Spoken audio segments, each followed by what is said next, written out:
바울은 누구인가? 일단 대단한 사람이라고 해두죠. 그가 기록한 편지글이요, 신약성경 27권 가운데 무려 13편에 달하는 기념비적인 업적을 남겼잖아요. 사람들은 그를 사울이라고도 하고 바울이라고도 합니다. 히브리식으로 하면 사울이고요, 헬라식으로 하면 바울입니다. 사도행전을 기록한 누가가 바울을 언급하면서 바울이라고 하는 사울, 이렇게 표현한 것도 그와 같은 맥락이죠. 다시 말해서 예수를 만난 이후에 이름을 사울에서 바울로 개명한 것이 아니라는 말입니다. 자, 편의상 바울로 통일해서 부르려고 합니다. 바울은 기원 후 5년쯤 로마가 지배하고 있던 소아시아 다소에서 태어났습니다. 지금의 터키 타르수스죠. 그리고 이태리 로마에서 AD 64년에서 67년경 순교한 것으로 전해집니다. 바울은 골수 유대교인이었죠. 바울이 자신에 대해서 소개한 것에 따르면요, 그는 태어난 지 8일 만에 할례를 받았습니다. 베냐민 지파에 속한 유대인으로 히브리인 중에 히브리인이었고요. 율법을 철저히 지키는 바리새파에 속해서 율법에 비추어 흠이 없는 사람이다 라고 자신을 평했죠. 또한 바울은 가말리엘의 문화에서 율법의 엄한 교육을 받았습니다.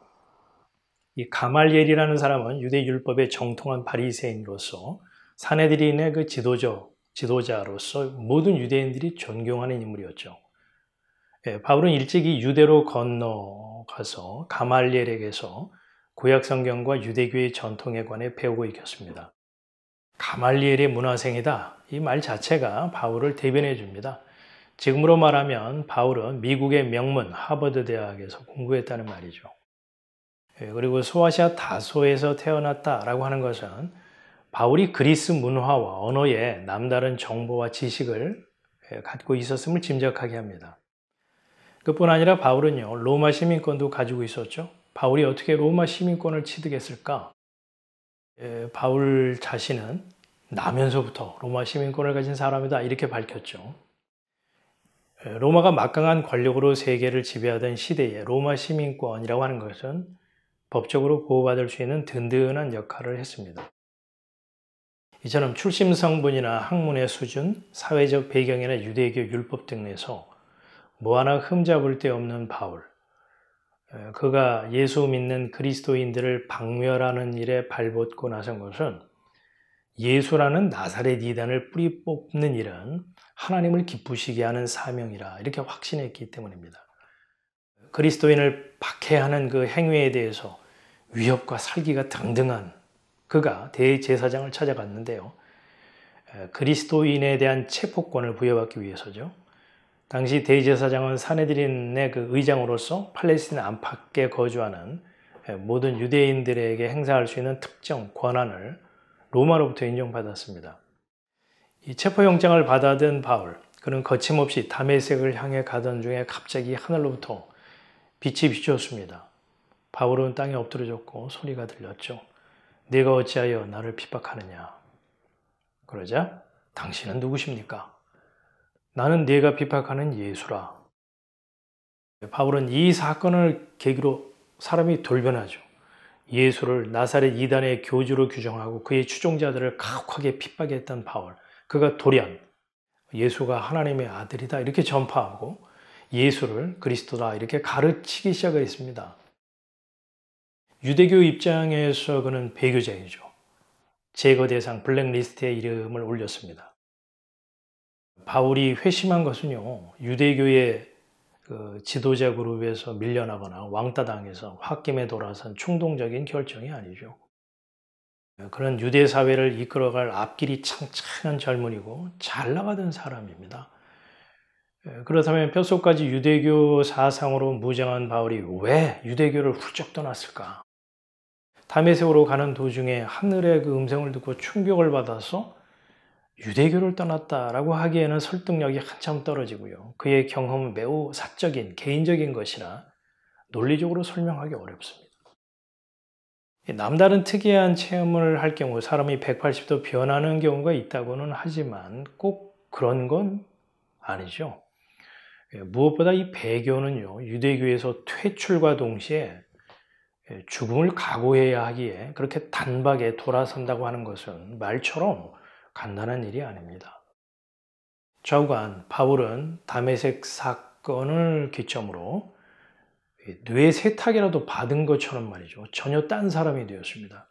가치관, 사상의 전향이라 해야 할까요? 그는 그리스도인에 대해서 살기가 등등하던 그 열정으로 예수가 그리스도이심을 증거하는 데 여생을 바쳤으니 말이죠. 이 복음에 대한 식을 줄 모르는 바울의 열정은 어디서 비롯된 것일까? 그는 무슨 정신으로 복음에 올인했을까? 그의 정신세계가 궁금한 이유가 몇 가지 더 있습니다. 바울은 3차례에 걸쳐서 선교 여행을 다녔습니다. 그의 선교 여행은 무려 2만 킬로미터에 이르는 거리라고 하는데 당시 도로 사정이나 이동수단 등을 감안할 때 결코 쉬운 발걸음은 아니었을 겁니다. 숙식 문제 해결해야 되고 또 신변의 문제도 감수해야 했기 때문이죠. 바울에게 주어지는 보상이 무엇이길래 그는 무모하다 싶은 선교 여행을 3번씩이나 다녔을까? 더 놀라운 점은요, 바울의 태도입니다. 이 정도로 선교 다녔다면 선교 전문가로서 생색을 낼 만도 하잖아요. 선교에 대해서 궁금하거나 문의하시려면 저에게 연락 주십시오. 나를 경유하지 않고서 세계 선교는 논하지 맙시다. 내가 세계 선교를 완성하고 마무리할 거야.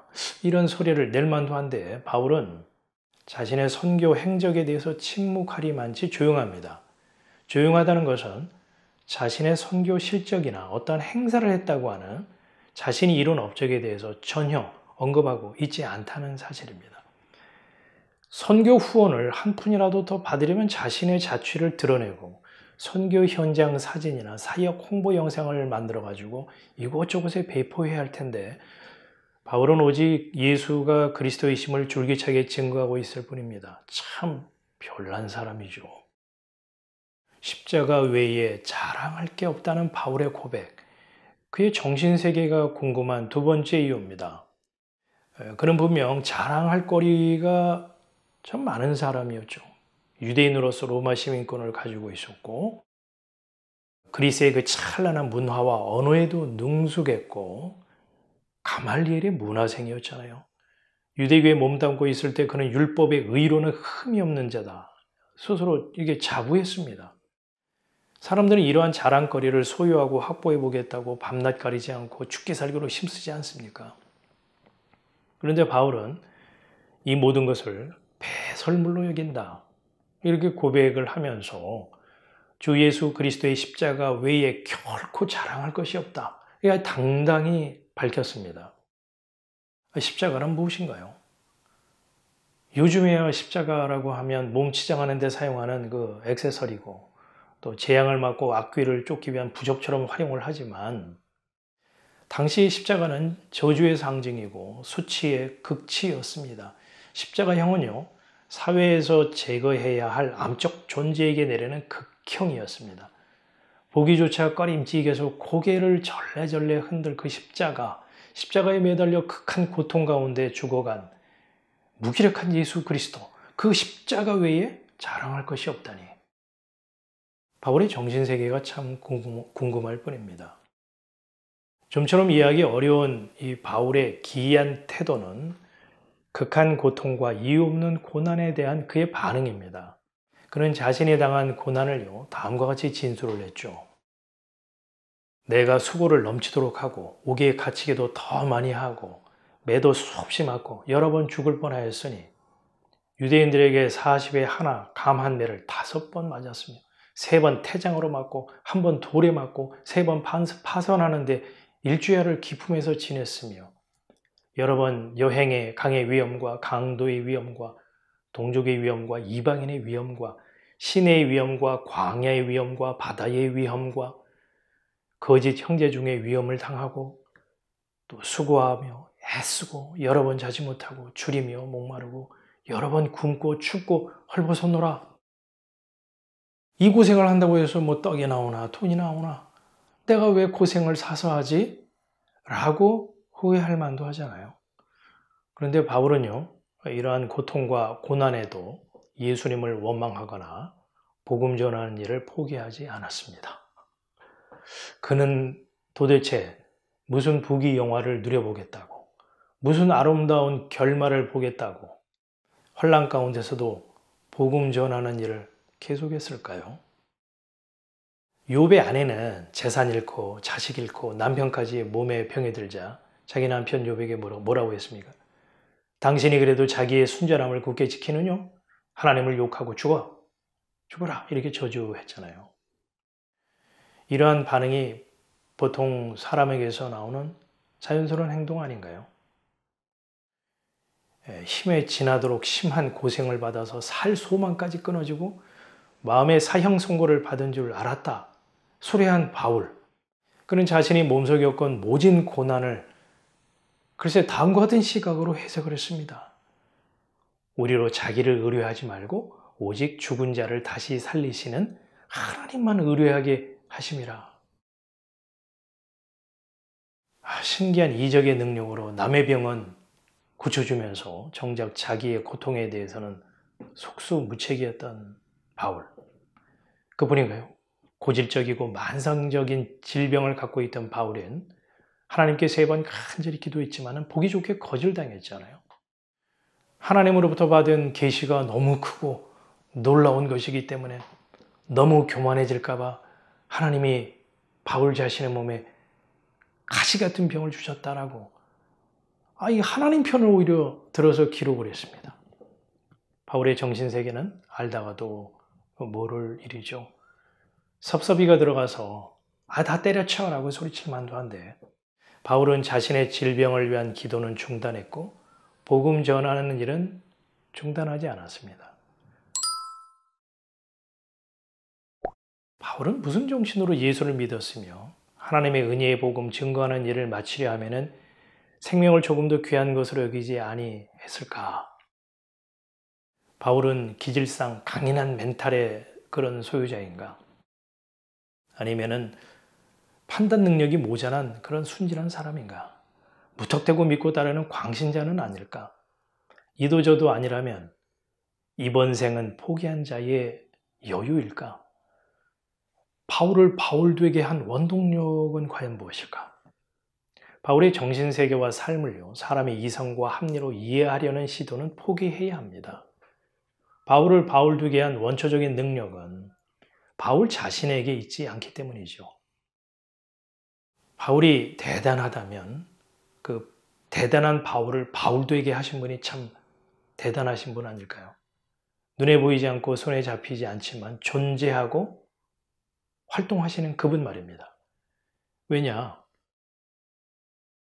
바울의 삶과 사역은 제3 한강교 밑을 흘러가는 강물처럼 주님이 계시하시고 계획한 대로 진행된 발자취였잖아요. 다메섹에서 시력을 잃고 앞을 보지 못하게 된 바울. 그에게 가서 손을 얹어 기도하라는 지시를 받은 아나니아에게 주님이 뭐라 말씀을 했는가 하면 바울 그 사람은 내 이름을 이방인들과 왕들과 이스라엘 사람들에게 널리 전하도록 내가 선택한 나의 도구야. 그가 나를 위해 얼마나 많은 고난을 받아야 할 것인가를 내가 그에게 보이겠어. 이처럼 바울이 바울 된 것은 바울의 비전도 포부도 아닌 주님이 말씀하신 대로 주님의 그릇으로 사용된 주의 도구였던 것입니다.